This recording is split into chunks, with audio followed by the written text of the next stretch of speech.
माऊली, तुला एक गंमतशीर गोष्ट सांगतो. वाटेत पाणी असावं असं वाटतं म्हणून आपण पुढे जातो, पण प्रत्यक्षात तर काहीच नाही.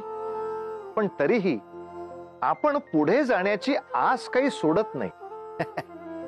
अगं माऊली, हाच तर आपल्या मनातला प्रयत्नांचा दिवा असतो, जो आपल्या इच्छा आकांक्षा यांना नेहमी तेवत ठेवत असतो. परंतु माऊली, आपले हे सगळे प्रयत्न योग्य मार्गाने होत असतील तर ठीक, पण जाणीवपूर्वक वाम मार्गाने जर आचरण झालं तर त्याचे फार भयानक परिणाम भोगावे लागतात. जसं सुनीतीनं असत्याचरण केलं, आता तिला त्याचे काय परिणाम भोगावे लागतात पाहावं लागेल. बघूया. आरोप, इतका गंभीर आरोप. आम्ही प्राणी आहोत म्हणून आम्हास ही वर्तणूक मिळावी.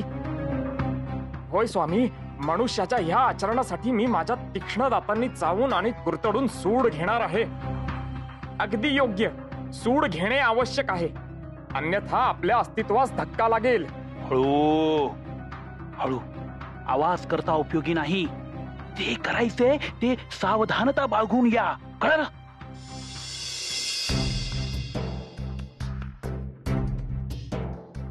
आज सर्व अतिथी किती आनंदी झाले.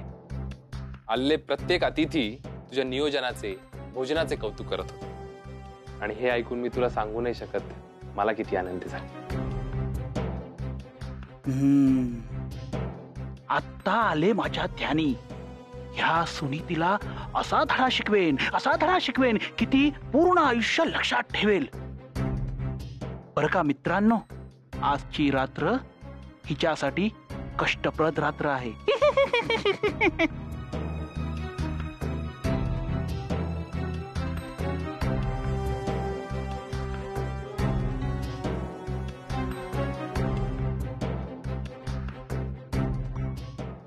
काय झाले?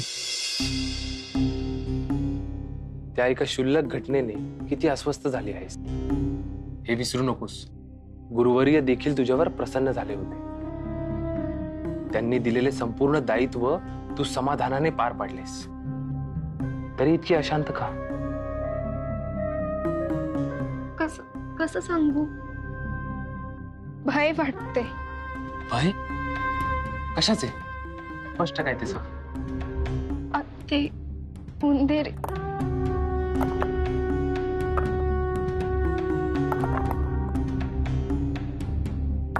कोण आहे तिकडे? कोणी केले दुस्साहस? अजबराव गजबराव, तुम्ही आता? हो युवराज, आम्ही तिथे उंदरांना पाहिले आणि म्हणून त्यांना दगडाने ठेचायचे ठरविले. तुमची मती भ्रष्ट झालीये. इथे कुठलाही उंदीर नाहीये. युवराज, झाला असेल आम्हाला भास, म्हणून आम्ही आता खातो 2-2 घास. चला.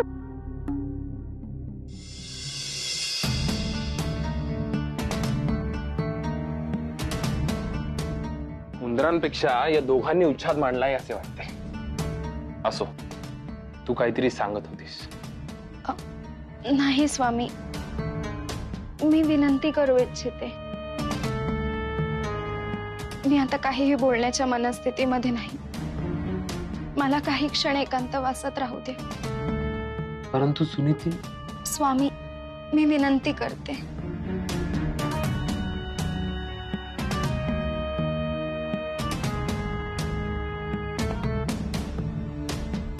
सुनीतीला काय होत असेल? अशी मला सोडून, आमचा कक्ष सोडून कुठे गेली आणि का? या, सावधानतेने माझ्या मागे मागे या. या. ऐक हे माते. अरे किती हा त्रास म्हणावा स्वामी. अगोदरच ते अन्न अजीर्ण होऊन पोट दुखते आहे आणि गाठोडे वाहून नेताना पाठ भुई सपाट झाली आहे. स्वामी, अहो आपण हे काय करतो आहोत? आपला धर्म ह्या दातांनी वस्त्र कुरतडणे हा आहे. आपण हे कोठे नेत आहोत आणि का? हळू बोला. किती वेळा सांगायचं तुम्हाला? हळू बोला, आवाज करू नका. किती आवाज करता तुम्ही? कुणासही संशय येता उपयोगी नाही. परंतु स्वामी, आपण ही वस्त्रे का चोरून नेत आहोत? त्याच्यास तसे शासन मिळालं नको. त्या सुनीतीने आपल्यासोबत जसा व्यवहार केला त्याचा सूड घ्यायला नको.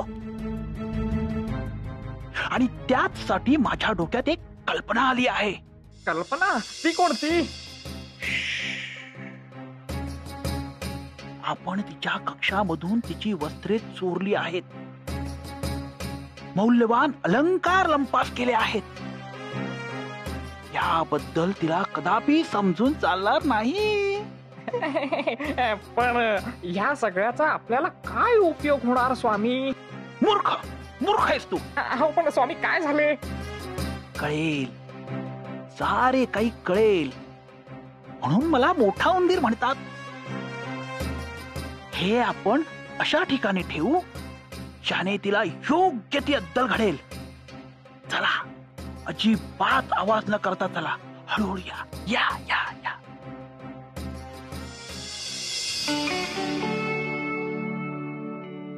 तूच, केवळ तूच मला समजून घेऊ शकतोस. माझी घालमेल तुलाच समजू शकते. कारण तू माझे मन जाणतोस. मी स्वतःला वाचवण्यासाठी असत्य बोलले. त्या निष्पाप उंदरांवर आळ घेतला. माझी स्तुती देखील केली गेली. परंतु तेच आता माझ्या मनावर ओझे बनून छळते आहे. काहीही करून मला पिताश्रींना सांगावंच लागेल. काय होईल, जे होईल त्या सामोरे जाण्यासाठी मी सज्ज आहे. पिताश्रींचा क्रोध मी झेलेन. ते सांगतील ते प्रायश्चित्त मी घेईन. परंतु आता मला ह्या ओझ्यासह जीवन जगणे असह्य होत आहे.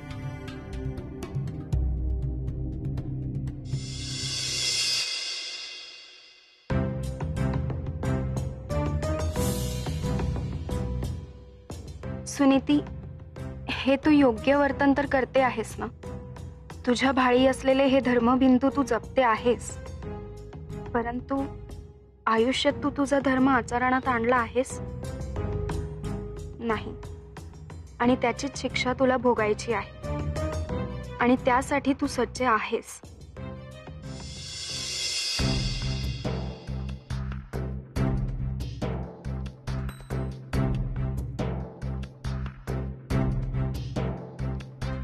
काय झाले? इतकी का घाबरलीस? आणि मला सांग, संपूर्ण महल शोधले, तू इथे कधी आलीस? सर्व अतिथी, राजे, संतुलन ऋषी देखील निघून गेले. तू त्यांना निरोप देण्यासाठी पण नाही आलीस? ते ध्यानात होते माझ्या. परंतु असू दे, घाबरून जाऊ नको. तुझी अवस्था मी समजू शकतो. कालपासून अस्वस्थ आहेस म्हटल्यावर चित्त थाऱ्यावर लागणे कठीण आहे. मला सांग,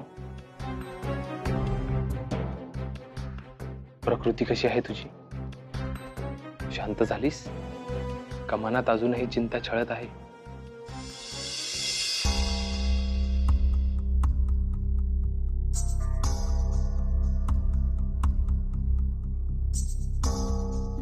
नाही.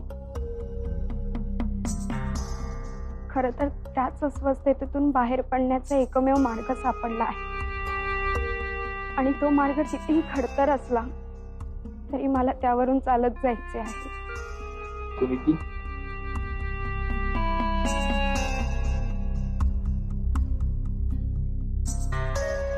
तुझी काय समस्या आहे? तुला काय त्रास होतो आहे?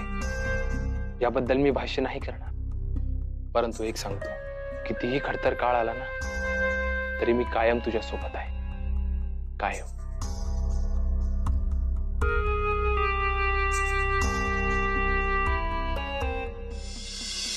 क्षमा करी महाराणी, आत येऊ?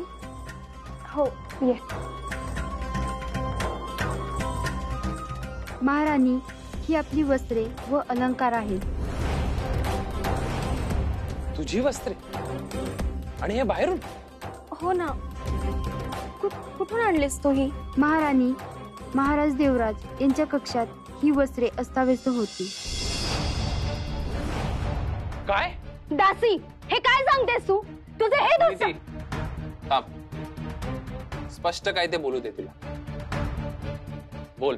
महाराज, अतिथी त्यांच्या कक्षामधून गेल्यावर आम्ही स्वच्छता करत असताना बिछाण्यावर महाराणीची ही वस्त्रे आणि अलंकार विखुरलेले आम्हाला सापडले.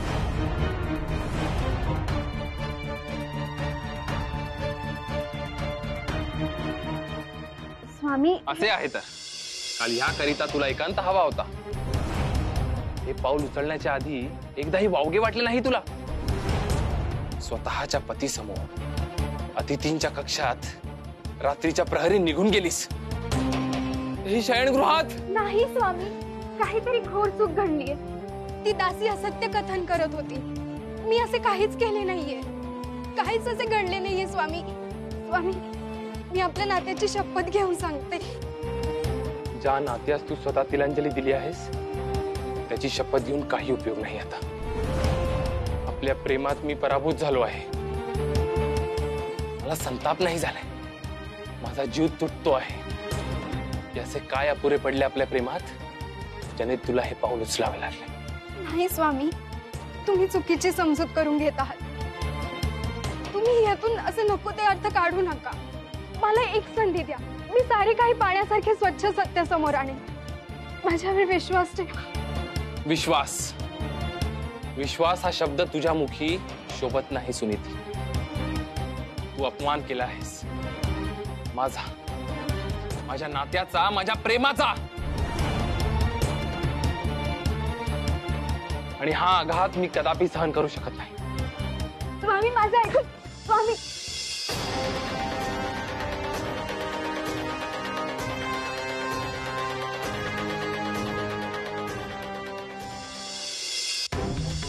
काय ऐकायचं आम्ही तुझं आणि काय ऐकायचं?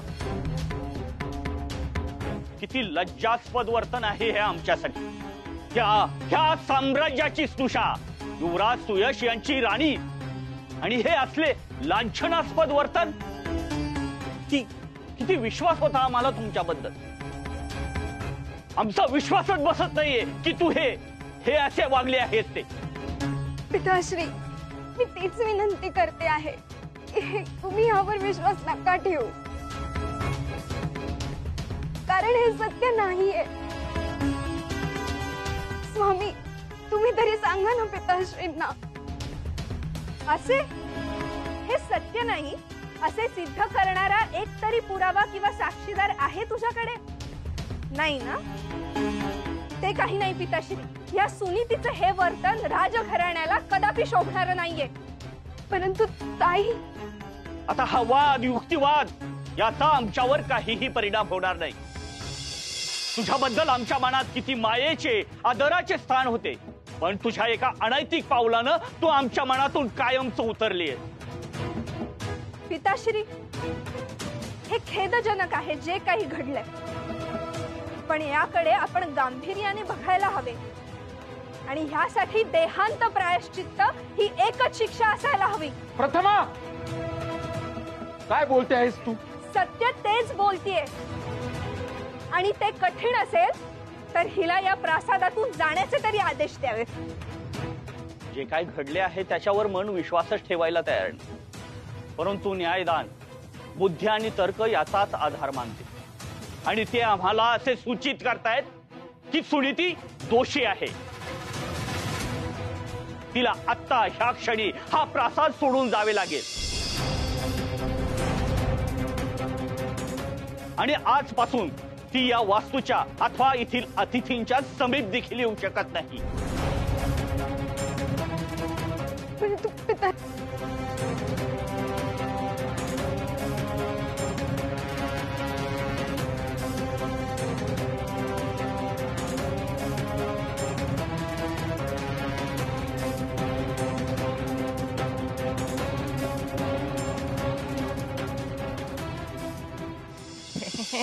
शिक्षा मिळाली तिला स्वामी, शिक्षा मिळाली तिला. हळू हळू हळू बोला म्हटलं ना. पाहिले, खेर माझी योजना यशस्वी झालीच. त्या दुष्ट सुनीतीला येथून जावेच लागले. हो हो छान झाले छान झाले. आता तिला समजले असेल की जेव्हा स्वतःवर खोटा आरोप केला जातो तेव्हा किती त्रास होतो. भोग आता स्वतःच्या कुकर्माची फळे.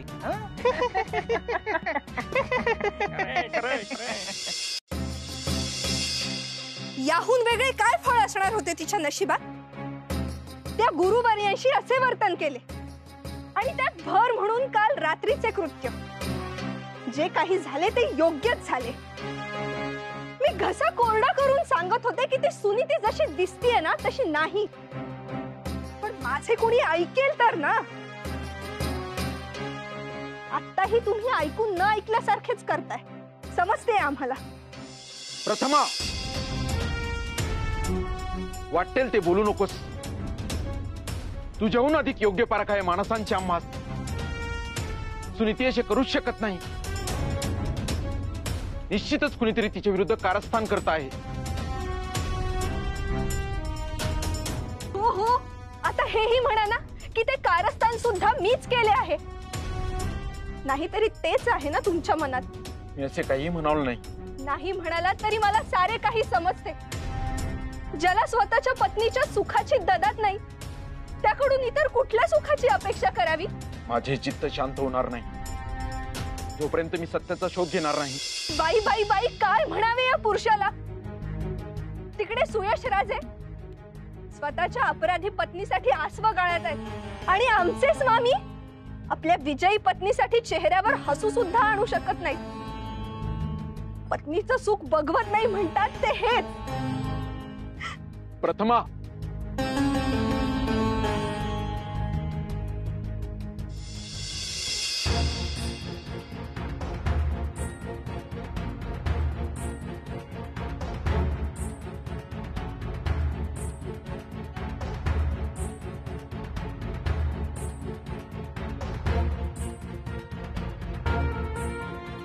झालं. कदाचित माझ्या नशिबी तुमची इतकीच सेवा लिहिली असावी. यापुढे दुर्दैवाने माझ्याच नशिबी अंधार लिहिलाय. तुम्हास प्रकाशमान कसे करू मी? क्षमा करा.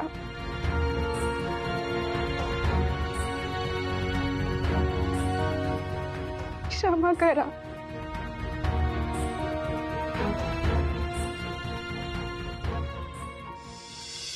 माऊली, एक खूप अर्थपूर्ण असं वचन आहे. कोंबडं कितीही झाकलं तरी तांबडं फुटायचं काही राहत नाही. रात्रीचा अंधकार दूर करून सूर्याचे तेजस्वी किरण घेऊन नवी सकाळ नेहमी उजाडतेच. कुणीही कितीही प्रयत्न केला ना तरी न कुणी सूर्याला थांबवू शकतं ना त्याच्या तेजाला. सत्याच्या प्रकाशाचंही असंच आहे माऊली. पण सत्याची वाट सापडायला असत्याची भली मोठी काळरात्र ओलांडावी लागते. परंतु सत्याची शक्तीच इतकी प्रखर असते माऊली की ती असत्यावर मात करतेच आणि तेजस्वी सकाळ उजाडतेच. आवश्यकता असते ती स्वबळावरील विश्वासाची. तो दिवा आपण कायम स्वरूपी तेवत ठेवला पाहिजे माऊली. आपल्या कथेमध्ये मात्र ही सुनीती दिव्यांची सेवा करू शकत नाही. तिचं काय होईल पुढे? तिच्या मनातलं सत्य कोणासमोर येईल की नाही? तिच्या चुकीचं प्रायश्चित्त तिला काय भोगावं लागेल हो?